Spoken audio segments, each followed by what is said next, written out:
Warning, the following broadcast features thoughts, ideas, and opinions you might find offensive. If you're easily angered, insulted, hurt, provoked, outraged, or annoyed, the following may offend you. The views expressed in this show are solely those of the individuals providing them and do not reflect the opinions of YouTube or Google. So please, don't flag this video. Viewer discretion is advised.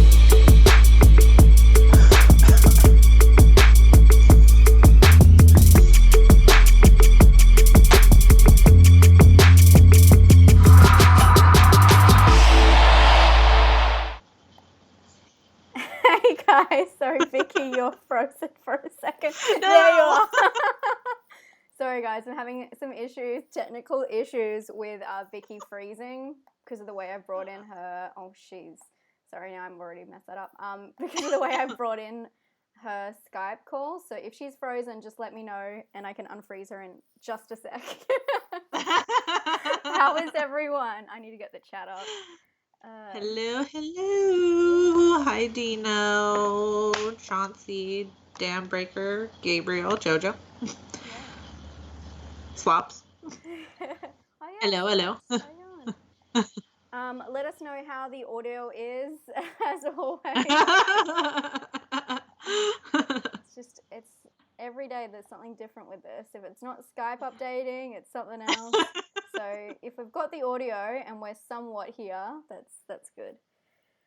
That's good with me. Okay, I'm just gonna try and pop out. Audio is low. Is low. Okay, let me fix that. I'll turn us right up. I hear you.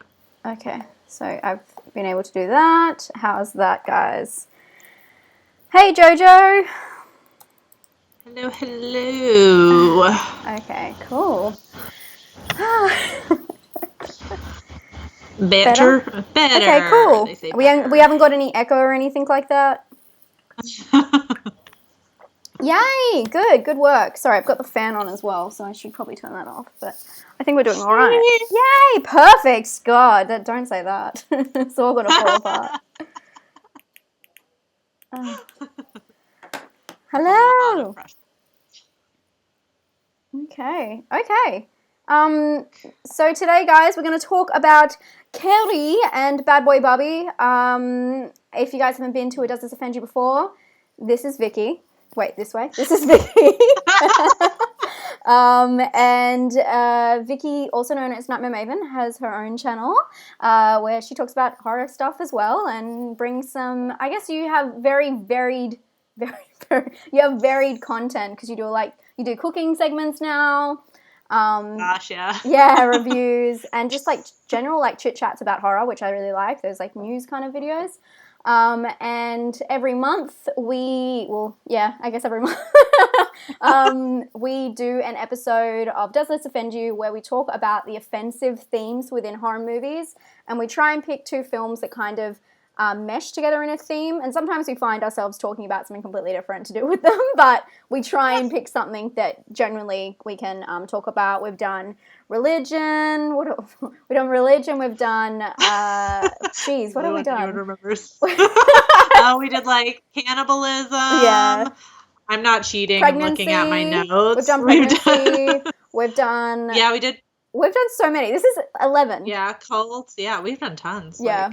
And our last one was social media bullying, which, it's very interesting. But this one I'm very excited about because we're talking about toxic relationships within horror. And we weren't sure whether to do it kind of with romantic relationships because it is just after Valentine's Day and it kind of fits. But we found ourselves thinking about the most extreme toxic relationships, and it turns out it's parent and child, and obviously Carrie is a huge one for this, and I know that a lot of people will know that. And then I was very excited because I got Vicky to watch Bad Boy Bubby, which is an Australian film that's so brutal. I would say probably one of the most extreme films. It is. It's so good, and there's so many different themes, so we have a lot to talk about today and unpack. Spoilers will be here, but with Bad Boy Bubby, the spoilers, although they're I don't know. Although they're like spoiled kind of things that happen, it's more about the journey, and it's. I don't think it actually spoils the film. It probably just gets you ready for the film, if anything. Yeah. So I wouldn't worry too much about that, and I'm sure everyone's seen Carrie. Cool. Absolutely. That's an intro. Yes, Stephen King's Carrie. Yes, JoJo. yes, of course. Yes. That would be funny if we were just randomly doing the remake. Like, surprise! Yeah. Cool. Okay. A lot of people think. We're going to start with Carrie today, I think, because it just will be easier to ease us in. Male tears. What are you guys talking about? Abusive boyfriends. No. I saw that, like, the username is, like... Yeah. I've seen your name. I think I've seen your name before. Oh, maybe it was in the chat before. Anyway. Hey, Callum. Hey, oh my God. Thank you so much, Dino. Yeah. Killing it. Thank you. That's so nice of you. Well, you might not say Happy Valentine's Day after this, but thank you, Dino. I really appreciate your support. Vicky, do you want to take it away with the intro to Carrie or Carrie? Absolutely. How do you say it? Do you say Carrie or Carrie? Carrie. Carrie. Okay. Like I carry something. I don't know. I think I say both, to be honest. Yeah, I know. It probably goes back and forth. But like we said, this is based on the Stephen King novel of the same name, Carrie, and it follows a young girl, Carrie, who's brought up almost in isolation by her domineering religious mother, Margaret. After an embarrassing incident in the showers causes her classmates to tease Carrie ruthlessly, her teacher, Miss Collins, disciplines them severely. However, one of the students feels sorry for what she did and asks her boyfriend to take Carrie to the senior prom instead of her. Determined to have revenge, the other students hatch a plot against Carrie, which turns horribly wrong when Carrie's strange mental powers are unleashed during the school prom. Yeah. And that's Carrie in a nutshell, pretty much. Just add in some period blood, and that's you got it. You got it. Oh yeah. Shall we start with that then? Yeah. I mean, that's where it starts. That's where it all starts. Yeah. Controversy. Everyone leaves the chat. My favorite thing to talk about. Let's do this. Yeah, cool. Okay, so I guess what are your points on this? Well, basically kind of just what we said too, like it starts with blood and it ends with blood. Like, you know, there's a very, very clear connection between Carrie getting her first period and the introduction of her powers, you know, and it starts with this horrific scene, which Emma talked about in a really cool video that she did, that I love, where, you know, she's mocked by the other girls because she doesn't know what's happening and she's freaking out a little bit. And that gets mirrored later on when she ends up covered in blood again. And she's kind of hallucinating, everybody laughing at her. It's not really what's happening. And then her powers come like full force at that moment. Like before it's kind of just like moving little things. And this is when she kills everybody. The remake was better. Sorry. Yeah, I saw that and I was like, okay, sir. Sure, Jen. I guess for the period thing, with the, I guess the toxic relationship with the mother, I think about, like, I try to bring more of that out of the movie watching at this time and think more about her, because the mother really doesn't have a huge part in the movie, although, like, her impact is pretty brutal. But she does refer to her getting her period and it being a negative thing, and she needs to be punished for it. And then she talks about, like, that all the men are going to sniff her out because of the smell. And it, I mean, we shouldn't be grossed out by that, but it, like, just the way she puts it is so, like, come on. Yeah. I thought it was funny. But that's definitely a sign of, I guess, emotional abuse. But also it's a sign that shows her mother's trauma. And obviously her mum is very messed up from, and I guess her sexual experience is very messed up because we find out that she had sex with a man before they were married. and she gave in to temptation. And she's a bad woman now. And so, like, obviously that is a huge reason why Carrie is sheltered, which I felt like that was the main abuse, that Carrie was sheltered from the world and kind of neglected in that way. Yeah.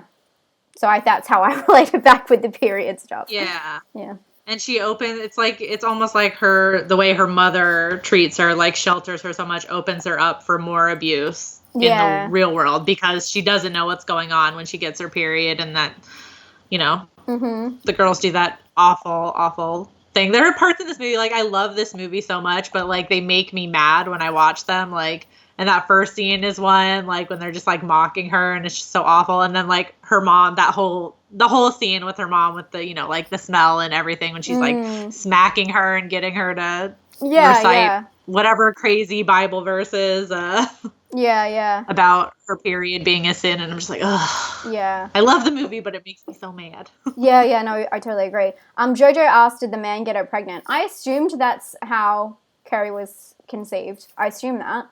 Yeah. I guess Sorry? I was gonna say, that's what I assume. That's her mom, like, telling her the story of, like, what happened, how she was conceived, basically. Yeah. Towards the end.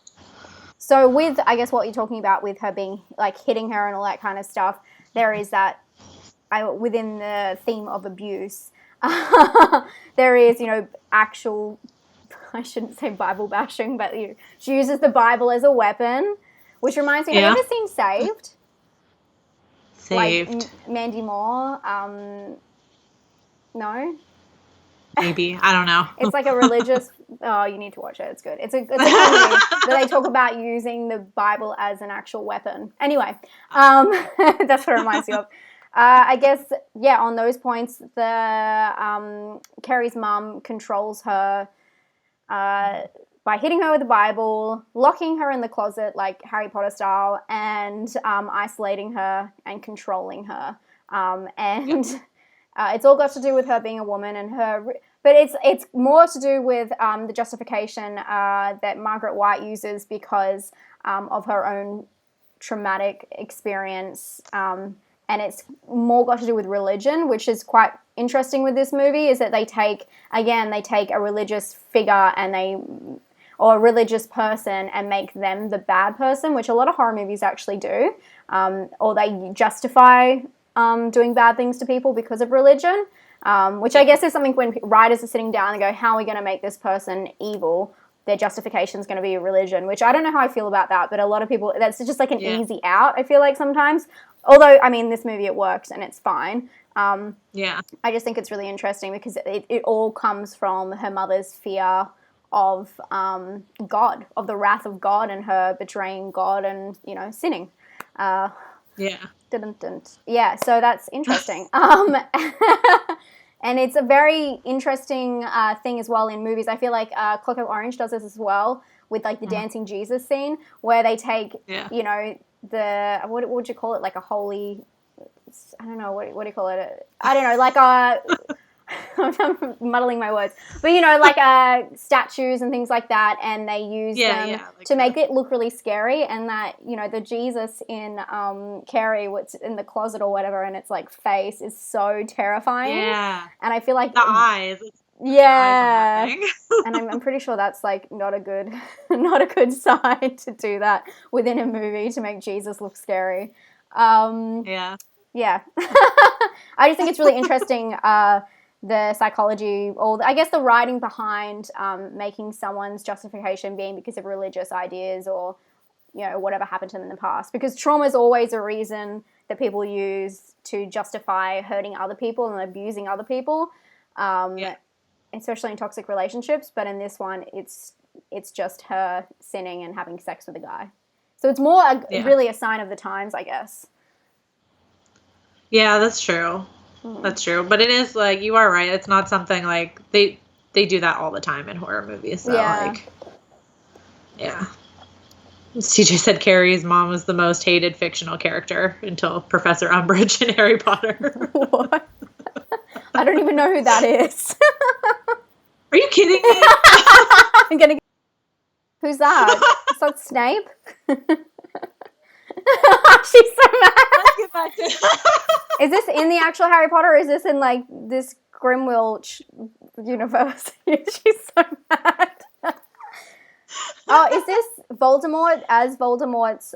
I'm offended. Is this Wait, Voldemort's second face?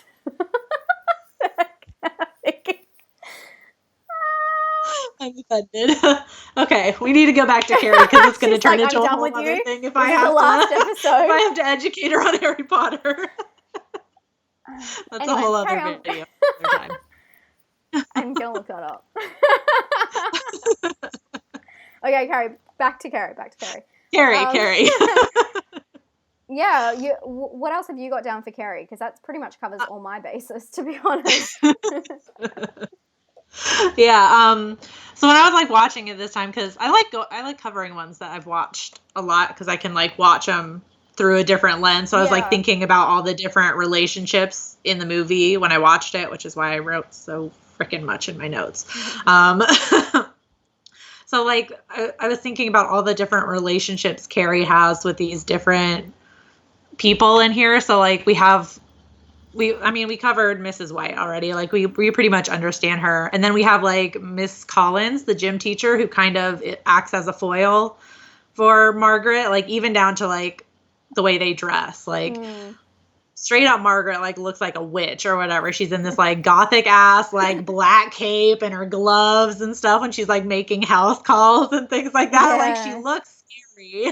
That scene is also very strange. Sorry, just on the house call one. That scene is very strange, the dialogue in it.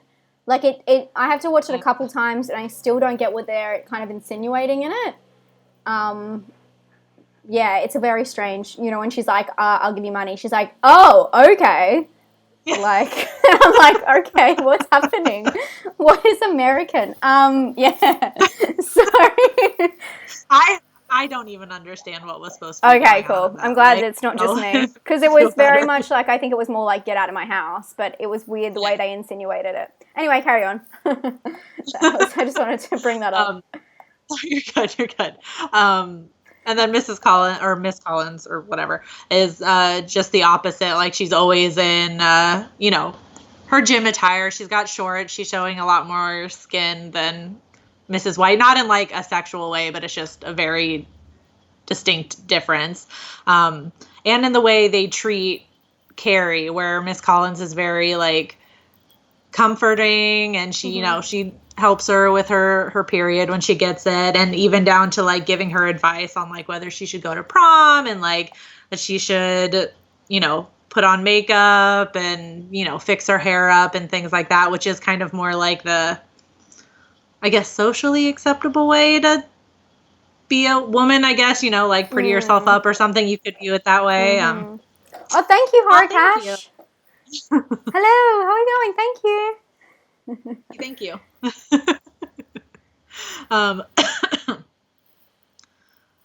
Yeah, that was their foil. Yeah. She's also very hard on her as well, though, the teacher. She's like, yeah. At the start, she's like, come on, it's just your period. And she's like, blood is pouring out of me and I don't know what's happening. Can someone like chill? There's even a difference in that, though. Like, she's, like, stern with her, but then when she realizes she helps her. Like, she's stern when she has to be. Like, she even, like, smacks the shit out of her, too. Like, when she's freaking out, she's like, calm the F down. A different time. Different, yeah. Different. It is different than when, Margaret's smacking her with the book pages or the Bible pages or whatever and getting her to recite it. Like, it's very different. I like the two relationships she has and network issues. Yeah. It's probably slowing down. I can just see it going green, then red, then green, but it's fixing itself. Okay. Sorry. Carry on. You're good. I can go on. And then we have, I was looking at Sue and Chris, which are Carrie's classmates, which they are, you know, foils for each other as well. Like where one, like they're extremes of one another, where Chris is like extremely sexualized, but not really. Like, I mean, it's not as bad as I've seen in other movies, but they make it clear that she is, you know, more sexually active, and she's the one that gets all heated, fights back, comes up with the pig's blood thing, and then Sue is able to rein in like her sexual desires, I guess, so to speak, and, you know, even shares her boyfriend with Carrie because, you know, over her guilt over what she did, and she's able to accept what she's done. Yeah. I don't know, I like this too. Yeah, no, it's a very interesting and complicated story when you think about it, like the actual, because it seems like such a simple story. They go to prom, you know, like, girl at school gets bullied, she goes to prom, and she, like, wilds out. But, like, there's so many aspects in it. So much aspects in it with, like, them going to the detention and standing up to the, you know, the teacher slaps them, and, like, that whole thing. That's real brutal. Another time, as I said, another time. And someone was saying about John Travolta, he was in Arson's movie. He is so hot in this movie, though. Like when he's drinking the beer in the car. I love John Travolta so much. Guys, when we get back to the Scientology talk, like, you want to know why I'm converting. So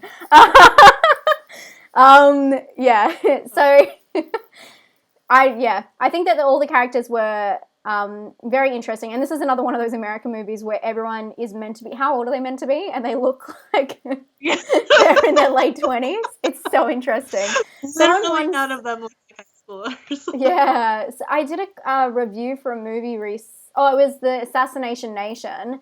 Blocked in 20 countries, by the way. That review's now down. But anyway, someone commented on it saying that everyone looked too old, and I said, American movies have been doing this. Like, have you not seen Mean Girls? Like, she's like 30 or something. Anyway, where I was going back to, I'm sorry, I went completely off topic, but I do think that all the characters are really interesting in this one, because this could even be, and I think that we even spoke about the fact that Carrie could have been one of the films we spoke about for the bullied episode, because it is like hardcore bullying, and compared to the social media bullying, like that was nothing compared to Carrie. Like they were awful to her. But I guess in the end, is it warranted or isn't it? Like, we don't.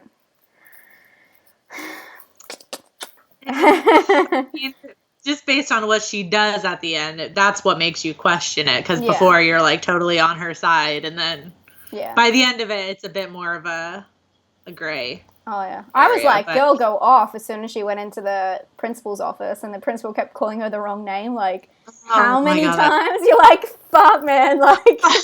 Just don't even say her name if you're gonna fuck it up. That whole scene is just like, the principal is just like this pillar of like shitty man. Like, he is like the template for can't get her name right, doesn't want to talk about the periods, and the gym teacher is just like, it's just her first period. Oh God, that conversation. I love it. I actually really like that scene. I think that's such an important scene in the film, because it just embodies everything wrong with society. Yeah, it's great. But from that moment, I'm like, girl, go off. Like, set the fire to the school. Like, they got your name wrong 5 times. We're ready to light everyone on fire at this point. Destroy. Yeah, love it. Callum says, if Stephen King made the Matilda movie, how close would it be to Carrie? Matilda actually used to really scare me when I was a kid. I thought it was pretty terrifying. Like, I don't know why. It was just like, the whole Trunchbull thing is so scary. What a scary woman. And that kid eating cake. No. Miss Honey? It was the pigtail scene that got me, where she like flings the girl by her pigtails. That was the one that got me. Yeah, I mean, oh gosh, it'd be better if like because was it Tim Burton who did Matilda? Who did Matilda? Oh, that did the movie? Yeah. I'm just thinking I don't know, actually. Danny DeVito as Because, you know, he's like, obviously he's the father, but he's also the narrator for the film, which is such an interesting choice that they did like a character that's so different. Anyway, why are we talking about Matilda? Good movie. I'm sorry. Like, I'm checking really quick because I don't actually know. Like, I mean, I feel like Carrie is a grown-up Matilda, kind of. Except she's not really smart. But, yeah, the powers are there. She's not really smart. Well, I don't think Carrie's, like, the smart... Because Matilda's a genius. That's, like, the whole point, no? Yeah, that's true. Thank you. Danny DeVito directed it. Just, no put that out there. way! So, yeah. Wow. IMDb. Wow, that's so cool. No wonder he was the narrator. That's so cool. Okay, did not know that. We learned something today. For some reason, Chris. Okay. Hey, Chris, by the way. How you going? Okay. So Chris says the principal is a bit of a dick getting Carrie's name wrong, but he makes up for it when he stands up for Carrie against Chris's dad when he threatens to sue the school. I can't remember that bit. I don't even know. Did I just I'm like trying to remember that scene. I don't remember that. What happened?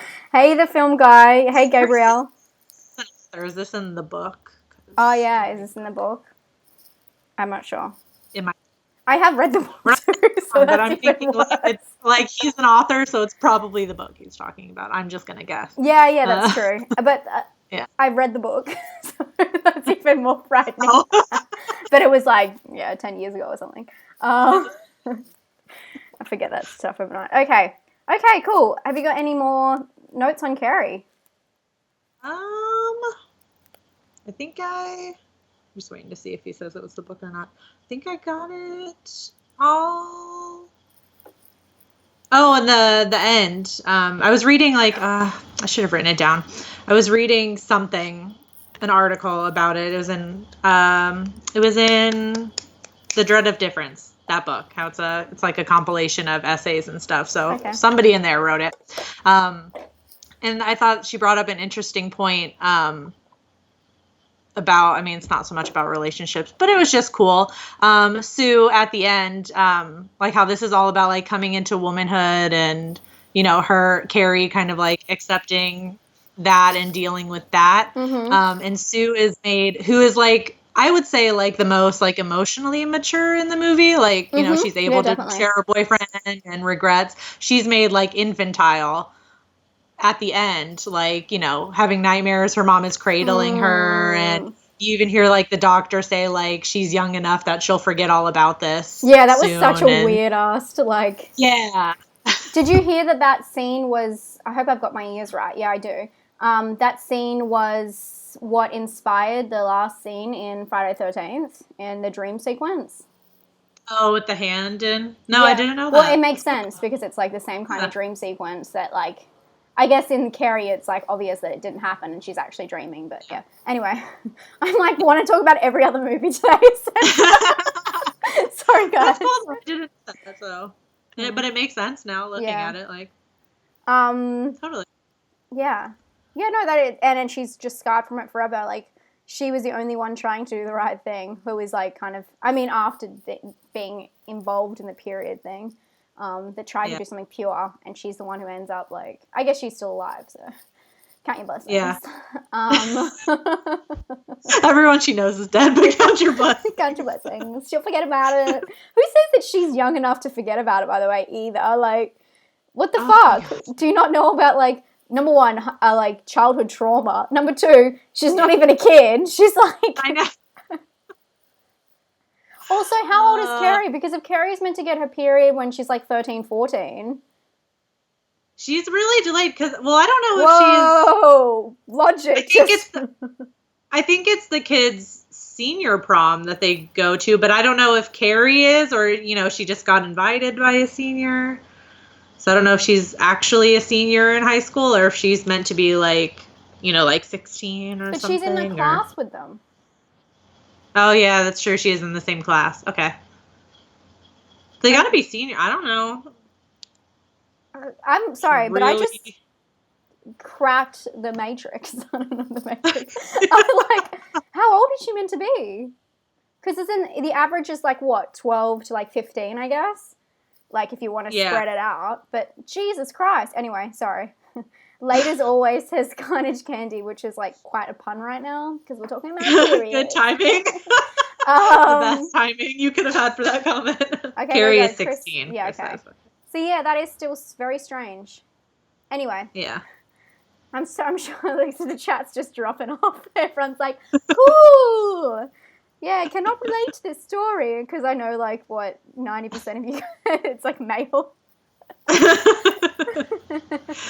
Okay. Sorry. I like talking about periods and horror, you guys. Get used to it. Okay. Okay, do you find Carrie offensive, Vicky? No. Yeah, me either. I love this movie. I love it. Yeah. But for as much as it makes me mad, I love it. Yeah, it's very important. You can't offend. It is important. Cool. Chat while we get ready for the next one. Did you find this offensive? Let us know. If so, why? Yes, let us know. I love it. The moment we stopped talking about that, the chat's like bumped up like 4 people. Every time. Thanks for the retweet, Ellie. I can see it coming through. Thank you. The book is a bit what in the book? It's because of the malnourishment. Oh, okay. There is a reason. That makes sense. Great. Cool. I wondered if it was something to do with her environment, but I didn't know. Yeah. Nice. Thank you. Appreciate that. That is one. I haven't read a lot of Stephen King, to be honest, so that's what happens when I see the movie first. I just don't read the book. People are telling me that the adaptation is the best. We all know it's Pet Sematary, but whatever.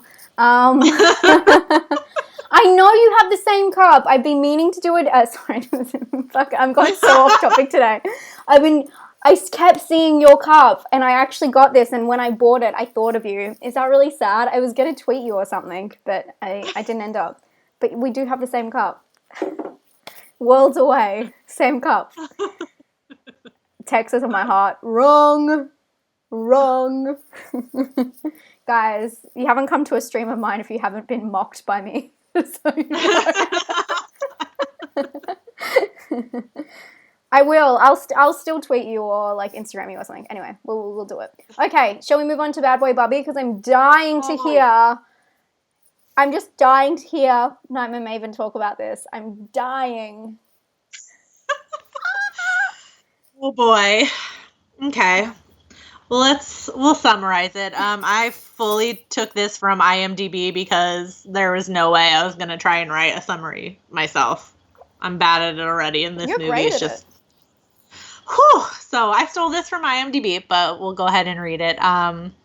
So Bad Boy Bubby. Under the constant threat of poisonous air outside, 35-year-old man-child Bubby is convinced that the only place safe is within the squalid and gloomy apartment he and his fanatical mother share. I love this summary. However, after an unexpected visit, it won't be long until a long-lost and estranged father will inevitably spark a childish but insatiable curiosity in Bubby to venture into the great unknown on his own. As a result, Bubby will start interacting enthusiastically with the new and bizarre environment, completely unprepared though. But then again, the world too is also unprepared for Bubby. Okay, this is not what the movie is about. Okay, Emma summary on the spot. The movie is about Bubby, who is a intellectually disabled man because he has grown up under his very toxic relationship with incest with his mother in a room, like they're squatting in a room, and he is told by his mum that if he goes outside he will die, and everyone who lives outside has to have a gas mask, and his mum leaves every day with that gas mask, but one day a visitor comes who turns out to be his father and kind of just changes the power play and dynamics in the relationship between him and his mother. Therefore, spoiler alert, he kills them. And he goes out and lives his life. He attempts to live his life, and it attempts to even figure out what life is. It sounds like an Adam Sandler movie. Dude, don't come for Adam Sandler. It's not like Dogtooth at all. At all. Trust me. This is the most primal. This movie is so raw, though. It's not even set up to like a Hollywood standard at all. It really just, the funny thing about this film is it starts off being the most horrific it can be and ends on a positive, which is so rare. Like, you think about, like, you know, Human Centipede, as always. Human Centipede, Serbian film, Hostel, like anything that's like seen as extreme, even Cannibal Holocaust, ends on a bad note. This movie ends on a good note and starts off on a bad note, and it's just the most amazing journey, and it's a really important film, actually. Okay, I'm gonna get off my soapbox. Vicky, I really want to hear just like overall what you think about this film, though. Like, I'm dying. I don't even know still. Like, it's a lot. It's a lot. I think I liked it. What did you think about it? Were you shocked, or like, what were you prepared for it? I mean, a little bit, because you kind of teased it a little bit, like it being, you know. Yeah. You told me about like the incesty bits and whatever. So I was like prepared for that, and that's like the first third of the movie, and then like the whole rest of it is Bubby out in the world, and he encounters like horrors of the world, so to speak, but nothing as bad as in there. So after I got through that, I was just like, I was kind of like shell shocked, because it's like so much horror in the first third of the movie, and then the rest of it is not, to me, wasn't nearly as bad as the first bit. So I was like kind of like shell shocked for like the middle part of it, like what's going on. And then I started to, by the end of it, I was like, okay, like I think I'm getting it, but it was a lot. It was a mental journey watching this movie. Yeah. What I saw that you tweeted, did you tweet about what words you had to look up? Oh, when I was... Oh, did somebody say it? Oh, no, I was just, when I was watching it, the slang or whatever. It was like in a very distinct portion of the movie. Like, there would be, like, words, and I was like, what are they talking about? Like, because I rewatched it after you watched it, and then I was trying to, like, think about the words that you wouldn't understand, and I couldn't figure out what they would be. So I just thought it was funny. Incesty bits. You know me. Yeah. Okay. So where do you want to start with this one? Shall we start at the start? Dino, your lingo is way off, man. What the heck? Your lingo. The thing about this film is there's so much to unpack, because there is so much.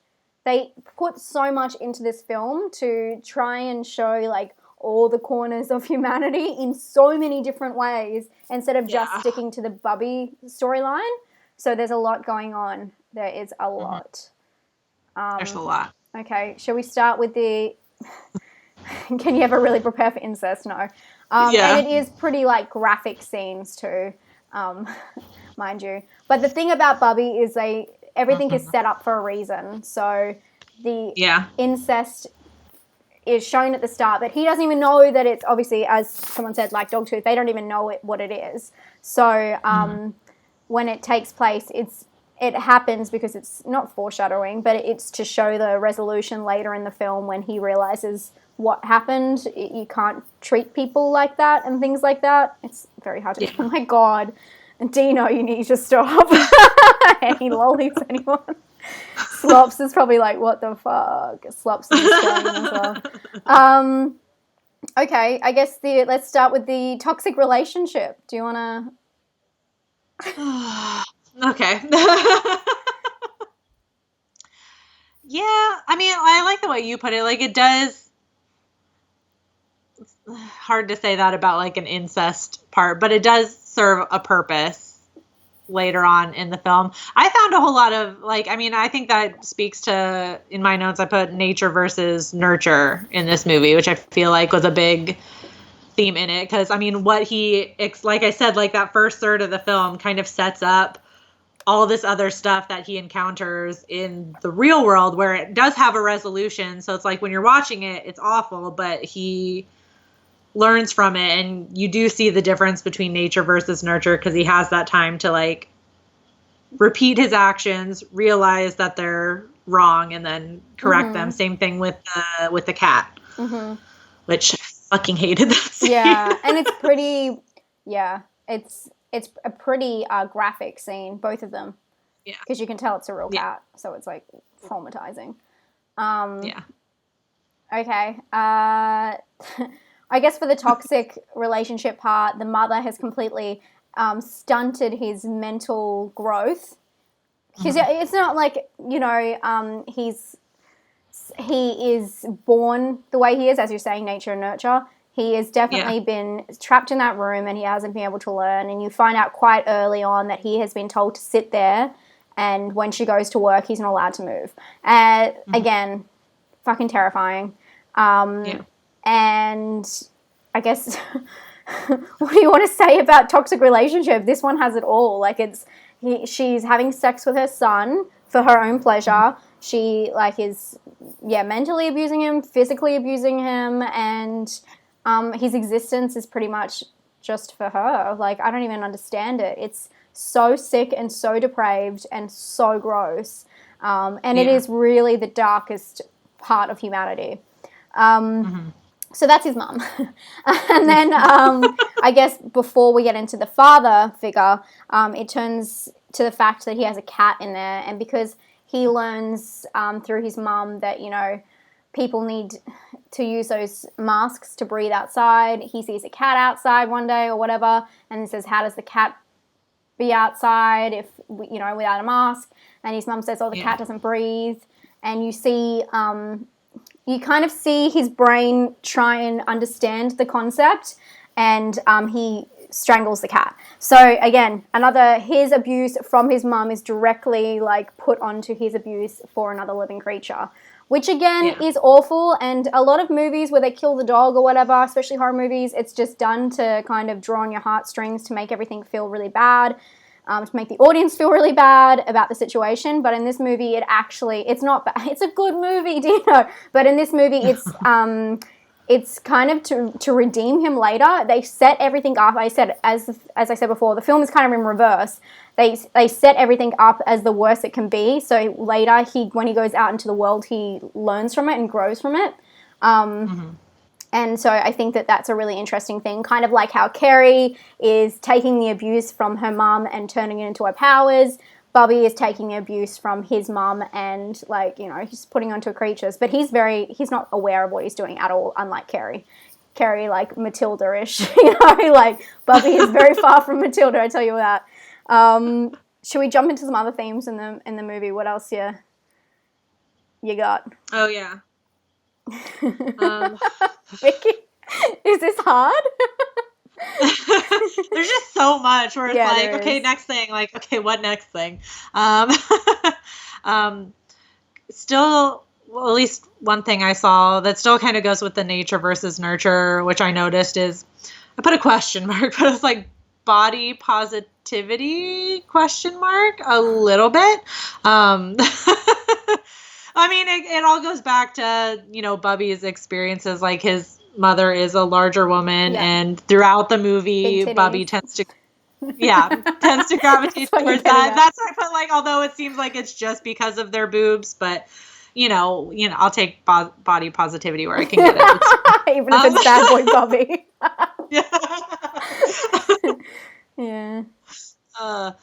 And it's actually it's so weird to, like, say, like, oh, this is like a sweet scene with Angel when she's, like, washing him off in the shower, like, and he keeps saying, you know, like, Bubby wants to see your tits or whatever, and, you know, she does, and it's like, it's almost a sweet scene, even though you're watching it and you're just like, because that's the moment you see him crack, though, and you can actually see his inner thoughts, where before he didn't have any, you know, like, or wasn't allowed to express himself.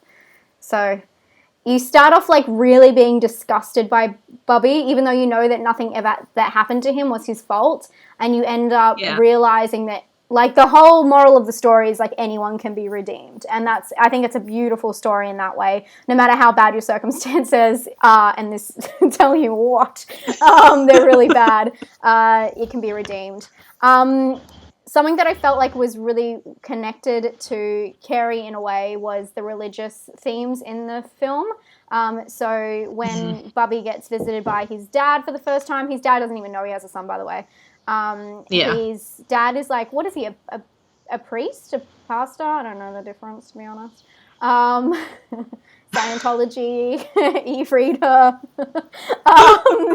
And again, it's one of those things where it's showing, well, it's him, because that's obviously where he gets the collar, where he wears that collar all the time. And it's showing, again, a religious figure in like a bad light. And then later in the film, he meets someone else who was working in the church, the guy who's playing the piano. That's such a weird ass scene, because he can tell that he's the guy who's playing the piano. So Bubby walks into a church and is kind of has no one and is looking for help. And this guy can see that he does not belong, and he's very like down on his luck, and takes him through, like, I don't know where they walk. They go for this walk, and he tells them about how God isn't real, and it is the weirdest scene to come from someone again who is religious. Again, another movie, and although I wouldn't say this is actually, I shouldn't say that this isn't horror, but this is not, like, the purpose of this film is not to be horrific, I guess. It's more like thriller drama, I would say. I don't know, drama. It's not really like a thrilling movie. Like, there's no, like, action-packed kind of scene. Yeah. I felt like, again, they're using religious people in, like, a bad light and representing them as something that they probably don't want to be represented as. Which I think is interesting. His character was interesting, too, because in the movie he's credited as the scientist. Like, that's his character name in the movie. That is the weird one that, like, the organist that like, tells him God isn't real. It just kind of serves to prove, like, you know, of course he's, like, they're going to put him from, like, a science background. Like, the scientist doesn't believe in God, that sort of thing, which I thought was interesting. Yeah, very much. Where are we? I'm like, what have we covered? Religion. Religion. So many themes is one of one of Vicky's notes. Did you want to go into this claustrophobic room? Because that's pretty interesting. You're like, what did I write? Room? I write that. I wrote. I'm like, I'll bold it for you. I tried to get it out so many times. I'm like, what? I actually don't even see where I wrote that. Oh, I just bolded it for you. Thanks. This is my scattered thoughts on the movie. Sorry, guys. That just goes back to what I was saying earlier. Like, I mean, you mentioned it too. Like, in this very like small living space, this claustrophobic room where all of these like horrific things take place, and then Bubby goes into the outside world for the first time, where he does experience like the world's horrors, I guess you could say, you know, like religious debate, politics, like things like that, like, you know, kind of like the world's problems. But whereas in the claustrophobic room, he's like stunted, like as Emma said, by his mom, he's able to thrive in the outside world despite it being, you know, so it's like, it's an interesting take on, I guess, like sheltering your children. Like, this is like the extreme version of that, like, because we all know how that never ever works. And, you know, so it's like, it's showing like, you know, he's able to thrive in the outside world, which can be equally as cruel as what he experienced in there. And I just put a quote. It was like from some article on the movie, which I thought was interesting because in the quote, the person is saying that none of this stuff, except for the psychological abuse, is even seen on screen. It's like Texas Chainsaw Massacre or Psycho in that people think they're seeing more than they do. It's certainly disturbing, but not explicit, which I thought was interesting because that person was referring to the stuff that happens with his mom, like the incest and the cat thing, and saying like, I was like, I don't know if, I don't think it was inferred. I think it was actually shown, to be honest. I was going to say, like, I don't know that was, I mean. No. Yeah. No. If anything, like, the cat was more You see him, like, being, like, mounted by his mother. Like. Yeah. Yeah, when he mentioned the incest, I was like, I don't think I inferred the incest. No. Like, I'm pretty sure I saw it. No. And it's not, like, a clever kind of thing. Well, my favorite, I know off topic again, but my favorite example of that happening in a film is Halloween, where you don't actually see blood in the first one. That's actually like, but I mean, it is inferred in a way where you see people be like, I guess technically like stabbed and all that kind of stuff. But this movie, you see like a cat, like loss of conscience or however I know that you wrote in here about how it actually happened, how they said that they did the scenes with the cats. Oh, yeah, because that, from me looking, like, my research, it seems like that's, of course, that's what everybody picked out in this movie, like, to get, offended about was the cat scenes. Yeah. There's two. There's the cat that Bubby kills in the beginning, and then he encounters a kitten later on, where we see him, like, redeem himself, where he tries to take care of the cat, and he defends it when some other people are threatening to kill it. But the director, Rolf de Heer, came out and said that, like, he had to set the record straight that they did it, like, as humanely as they could. Like, the first cat was a feral cat, I guess. So they had, like, a vet and everything on set, and it was going to be put down anyway. Something about that's protocol in Australia for feral cats. I don't know. That's what the article said. I don't know. So the cat was getting ready to be put down anyway, so they and then the other one, the second one was sedated in the scene where it's supposed to be dead, and I guess one of the crew members adopted it after the movie. Okay. Wow. But I mean, this is, what year is Bad Boy Bubby? I should know this. This is 80s?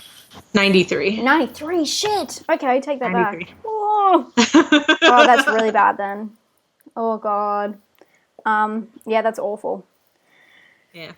And I mean, yeah, when you see it, I forgot about the cat until when I started watching it and I saw the cat like kind of pop up in the first scene. I was like, oh no, I forgot about this cat. I was going to say, I know. I was like, of all the things Emma prepared me for was the incest. I totally not forgot. The cat scene. Oh, I totally forgot. Yeah, because I mean, that's the one that stands out to me, but oh man. Because I think this was in the period, I saw this when I had just seen Pink Flamingo for the first time, so I was pretty, like, desensitized if you've ever seen Pink Flamingo.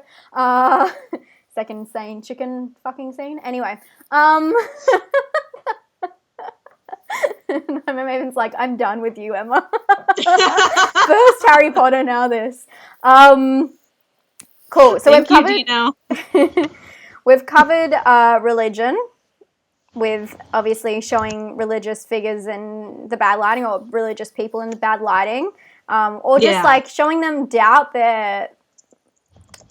It's really interesting in this movie because it pretty much shows someone like doubting their faith. So which I think is hard, but interesting. Let's say that. I wanted to touch on really quickly things that I really hate about this film. Well, not hate, but I hate seeing it in films in general. Like, it just really, like, bothers me. Where is mine? Sorry. Is... I just saw the right one. I forgot about that. The use of homophobic language, which I hate in a lot of, like, horror movies, they use this kind of stuff. The use of the P word, which I'm not even going to say that word. I don't condone it. I don't like it. That was one of the words I had to look up. Oh, really? Yeah. Or maybe people don't know what that is here. I used context clues. Like, I figured that's what he was, like, it was something to that effect, but I, like, looked it up to be sure. Wow. Yeah. I didn't realize that wasn't like an international thing. So it's just a slang word for like the F word for a derogatory term that people call gay people. That's if anyone in the chat wants to know what that is. So it's used several times throughout the film, and Pop, which is the dad, tells Bobby, because Bobby's acting, you know, like abused and neglected and intellectually disabled, and so he says that he would disown him if he was gay, and that's awful. And then they show it again. I think they say it again in a part of the film. Again, just showing the darker corners of society. It's very interesting because this film, as you just said, it's 1993, but it seems so much older than that. In the way that, I guess, I don't know if it's because it was shot like in the country. No offense to Slops who's watching, who lives in Australian country. We always talk about that. But obviously the country isn't as progressive as the cities in Australia. And another thing that I don't know if you picked up was the use of racism in the film, where they talk about walkabout. No, that one until I saw your. I figured that one. So police accuse First Nations people of walkabout, which is like it's not like a racist term to say walkabout, because people do walkabout. It's when people, when First Nations people, they go walking in the bush sometimes to have like experience, or, you know, like just to meditate and stuff like that. Walkabout is just, that's kind of what it is. I don't know how to explain it, to be honest. But some people have come back from work and they get their stuff stolen from them, like a robbery, and they go to the police, and the police say to them, oh, you've probably just gone walkabout, which is like, it's just like a very racist thing to say. Gotcha. And it is such a weird thing that happens, because it happens in the background as he's like walking through the police office, and it's something that they didn't have to show at all, but I actually really liked this scene because it, once again, it shows diversity. It shows it's in Australia, and it's not just showing white people. So I think that was really good, and it was really important when it's going to show all the dark parts of humanity, to show obviously homophobia and racism. I think that was really cool and really important that they showed that, and not many Australian films would own up to that, as Australia being a really racist place. So I thought that was really interesting, and went with the theme and the other idea of the film, that it's not just about being like a really fucked up, offensive film. It's about saying something about society. So I actually really liked that. I thought that was a really good moment just to tuck in the background. It felt like really thoughtful. It wasn't just the way it was worded. It wasn't like they were just using like common words that you would use for like, you know, racist terms. They were working into the story in a way in the background. Anyway, so that's my notes on that. Yeah, that was one, like, when I read it, like, I was like, what scene was that? Because it, like she said, it does happen in the background. Yeah. And it is specific to, it is like geographically specific. So part of it like went over my head because it's happening in the background, and I didn't, you know, I don't know enough to, I didn't know totally. I didn't think you would have known it anyway, because I know that you wouldn't have known what walkabout is, which, I mean, yeah. Cool. Okay, next one. Next. Do you know who Poop Poop is? Remember that person who kept commenting on, like, bring out your trolls, someone on someone's account saying poop, poop, poop, poop, poop? Vaguely. Yeah, they've just commented on ours, on this stream, but Slops has been deleting their messages as a good moderator. And they've been commenting poop, poop, poop, poop, poop. Get on, you Slops. Yeah. I thought it was quite funny. Thanks for coming by, Gabrielle. I just saw like the deleted comments, and I was kind of just like, okay. Okay. What else have we got? Let's see. Which ones haven't we covered yet? So we got the religion, homophobia, racism. I know, right? Do we want to talk about the you mentioned the rape scene? Oh yes, that is the prison rape. That is such a random scene. Yeah. Yeah.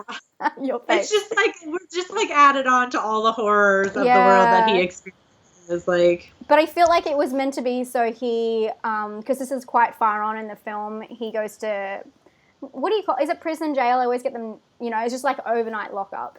And he says something to, because the way that Bubby talks, he's like a parrot almost. He like mocks because he doesn't understand. And he says something like offensive to the guy or just something the guy doesn't like. The guy's sitting in there naked, this disgusting like man.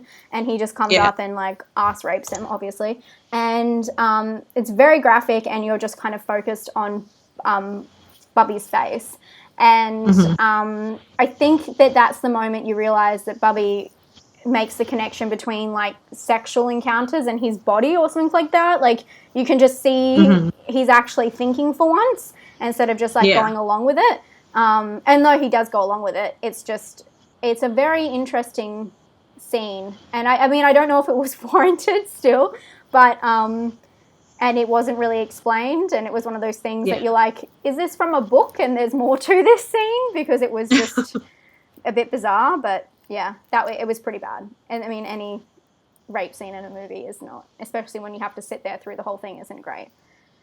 Yeah. That's my thoughts on that. One.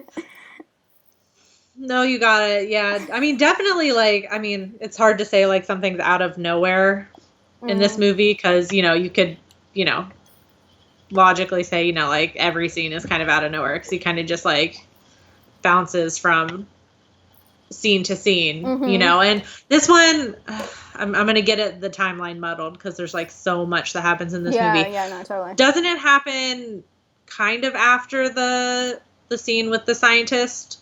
With I can't remember. The organist? Yeah, maybe. I just remember because the organ music is playing during this scene too. Oh my god, yeah, because I played Largo, which is like my favorite classical song. I didn't realize is the theme for this movie, and it fucking freaked me out because Largo is like I love that song, and when it was playing as the theme, as the score in the background, I was like, are you fucking kidding me? Like, is it? Never can I listen to that song again. But yeah, no, it probably is. You're probably right.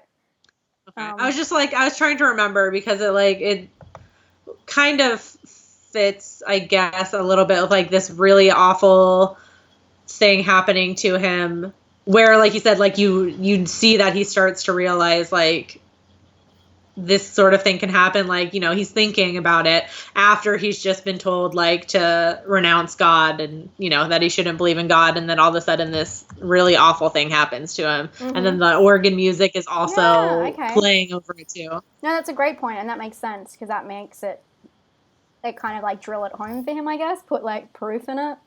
So yeah, there's a lot in this film. It is a really hard film to talk about because there is so much going on. And so many themes and just it's like an epic film that really explores all the dark parts of humanity but through like the strangest protagonist of all time, and the ending is so bizarre because it's like from where it started.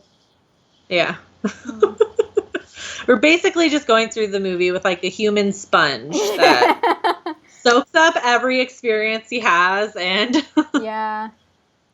repeats it. I have to say, if you guys have seen Bad Boy Bubby, and I was going to put this on the video, but I knew that Vicky couldn't watch it like real time with us. There is a recut version of the trailer where it's a comedy, where it's like, if you've ever seen those, it's like, you know how they did like Mary Poppins as like a horror movie and stuff like that? Yeah. They have one of Bad Boy Bubby. Somebody did like it in like 7 different genres or something, yeah. There's a really good one of Bad Boy Bubby where it's like, it's almost like Ferris Bueller's like Day Out, like where he's like driving around the car. It's so funny that you guys have to watch if you've seen the movie, because obviously it won't make sense to a lot of people who haven't. Or it will just really won't look at it. Won't work for you. So I want to watch this. I'm just pulling it up like so I have it up there because I want to look it up. Yeah. Okay. Have we got? What else have you got? Do you want to talk about anything else in there, or we got? I mean, at my last two ones were just, again, like more random ones that I feel like they just were like throwing in there. There was like random environmental bits thrown in there. Greenie was another one that I was like, I mean, again, context clues, like I figured. And there's just like random shit. Like he walks past that random guy just cutting down like the decorative trees in the sidewalk. Like, what the fuck? I saw when you said that, I was like, that's so funny because I didn't even think of that as being random, but like, it's like such an Australian like random thing that would happen. And I just love how you're just like, what the fuck is happening in this country? People can't touch. I think that's really funny. It's like the decorative trees that they put in the sidewalk everywhere, and this guy's just like, can you move? I gotta cut this fucking tree down. And he's like yelling at him. And that was the point where he was like using a lot of lingo as well. He's like, "You fucking right, mate," and then he's like ends up laughing. Like every other word he said, I was just like, I don't know what he said. yeah. And then he's like joking with him at the end. It was so funny and weird. Yeah, it was weird encounter. And then plus the whole like basis of him not leaving the room in the beginning, where the mom convinces him that he can't breathe the air outside, and you know, if the poison don't get you, God will, is what she makes him repeat. Yeah, another religious mother. They have so much in common. They're above us, by the way, in the chat. You can't really see. I'll move these down to. The mothers. Yeah. See, there's there and there. You can see the examples. We look like crazies next to them, like. Yep. Got both of the moms. Yeah. Crazy. And then the last one you have is the feminism, which I don't even really. Oh, it's just the booby thing again, isn't it? Yeah. It was like weird though, because it's like, again, it matches with the religion a bit more too, because there's like again, random just Salvation Army like singers just like in some abandoned place singing, which I'm kind of like, okay. And Bubby like literally goes up and like touches one of their chests, and she just kind of like smiles at him, and he like walks on, and I'm just like, okay. Yeah, it is a bit bizarre. And then he has sex with the other one, talking about her song for her friend Jesus or whatever it is that she keeps repeating and that she's singing. And then Angel as well, who is they like make it a point that she's a believer or whatever, even though her parents are like, oh god, another example of batshit crazy religious people. Oh god, that's a different episode itself. Her so Bad Boy Bubby's like love interest. He goes back to meet her family, and her family are just like insane and just wrong, and it really does like make you so sad about their daughter. Yeah, I think that the reason Bad Boy Bubby affects me so much is because it's actually quite realistic in a way. Unlike Carrie with like the powers and stuff, Bad Boy Bubby, you know that there's actually people out there like this. And I mean, they are the extremes of society, but it's like, it's so sad because it's, you know, that everything in this film has happened before. Yes. It's not that long of a movie, actually. I know there's just a lot in there. They need to add the incest, though, says Jojo. I guess they needed to show that he came from, like, the worst of the worst. And when you see, I'm not going to ruin what happens, but when you see when the film ends, how it ends, it's actually, like, pretty amazing when you think about it. It's like... Yeah. It's intense. It just feels long because there's a lot of scenes that happen in it. So it's just like we have to talk about each one individually where it is. Yeah. Although it does make sense that Largo is the theme for it. And it is a little bit longer than most movies. How Largo and music. Largo and music is slow tempo. Yeah. And I think that this one, it seems like there's a lot to talk about because every scene is so purposeful, and there's not really any scenes that are slow or weird, or I mean the whole start of it where they're kind of in the room, it's unwatchable in a way because it's so awful what's happening. It takes forever for him to get out of that room, or that's what it feels like, and it's only like a portion of the movie, and I'm just like, when is he gonna escape? Because I'm tired of being here. But so when he gets out, pretty much every single scene is just different from the next and really like pulls his character progression. So Yes, it's very purposeful. I do appreciate all you guys listening to this because I know a lot of you, I don't think anyone in the chat except for, I know Slops has definitely seen it. Slops was the one who recommended it, by the way, Vicky. Thank you. I don't think a lot of people have seen it. So I appreciate you guys sitting through us talking about a movie you haven't seen and ruining it all for you. But I do really recommend it. It's one of the movies I was actually shown in film school in Australia. And I didn't really understand why until I rewatched it recently. And I really like this film, actually. And Lolpool has seen it. So I guess the ultimate... Even technologically, it's really cool. Like how they had different cinematographers for each section of it. Oh, wow. So it like felt different. Yeah. And like the way they did the sound, or they tried to do the sound, was like they had mics in like Bubby's wig so that it like... So it's like you're hearing from his point of view or something. Like, very cool. I guess there's a way you're supposed to watch it with like headphones or something, but I don't know. It's like technologically, it's really cool too. So wow, very cool. So I guess the ultimate question is, Vicky, are you laughing about Slops? Vicky, that and the fact that I'm gonna have to try and answer this question. Are you offended by Bad Boy Bubby? Oh, I don't even know.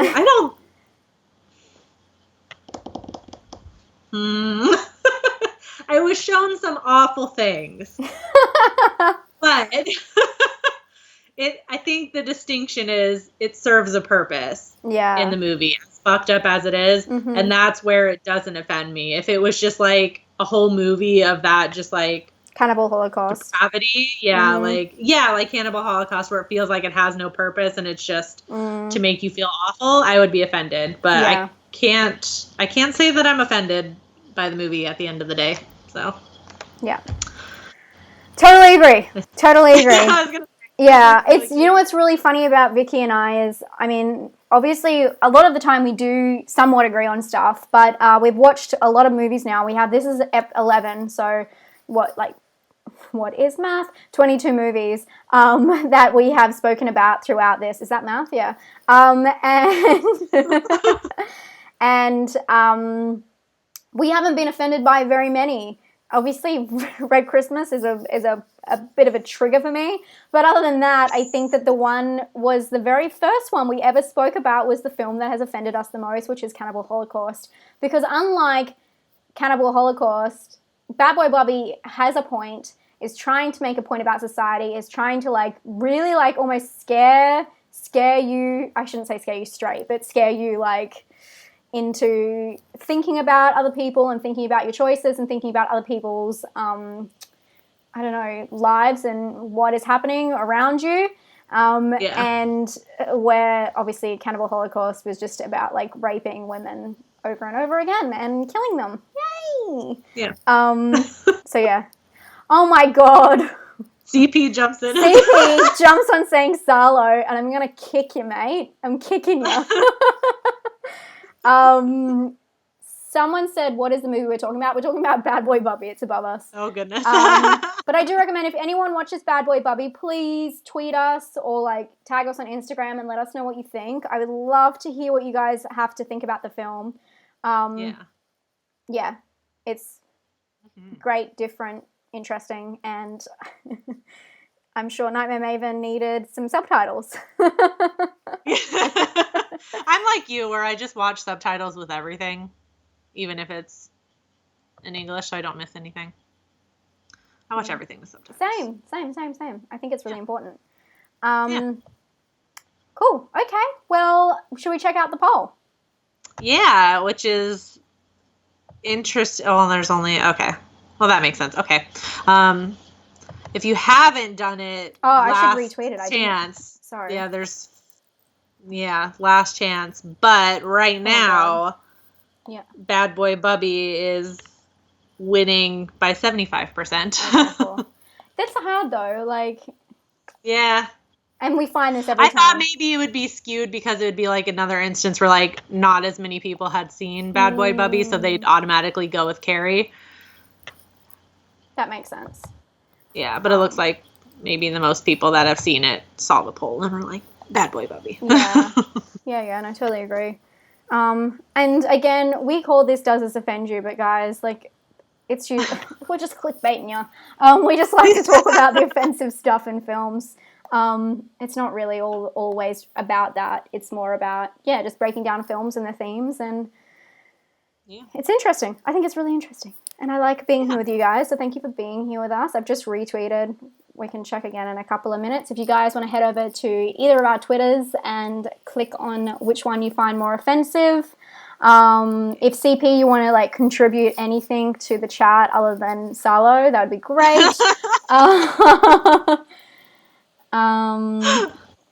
Ellie Daisy says, or L Daisy says, Cannibal Holocaust it had to be hypocritical in order to prove its point.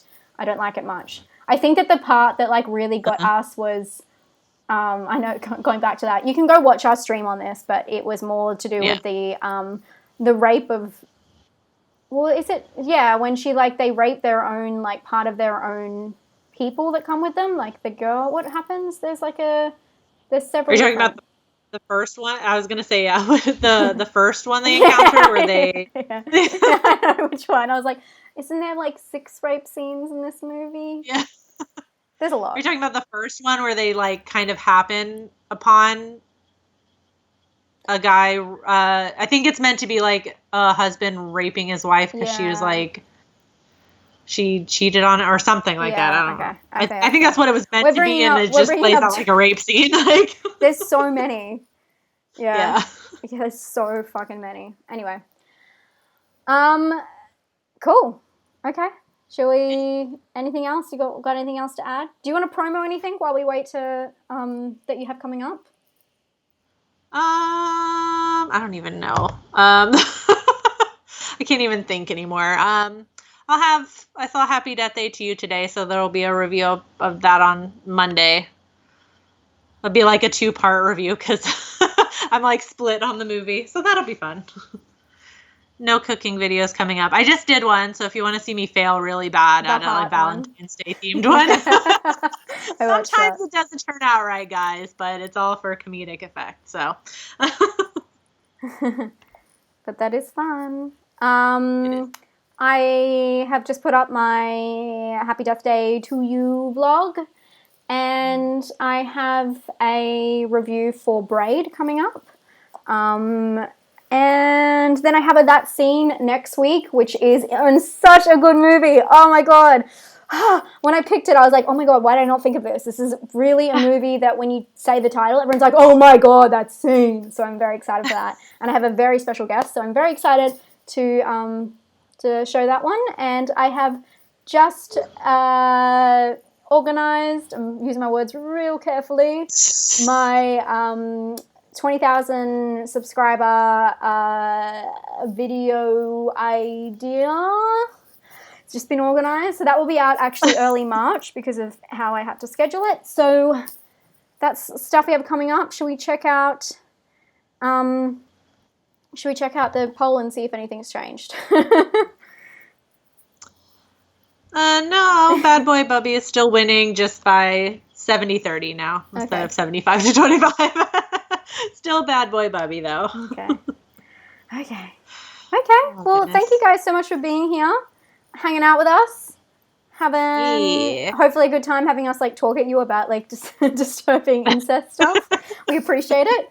And I hope you guys like these streams. If you do, please give it a thumbs up. I guess that helps it out. And I've got Vicky's link down below. So if you haven't subscribed to Vicky, please go check out her channel and subscribe and show her some love.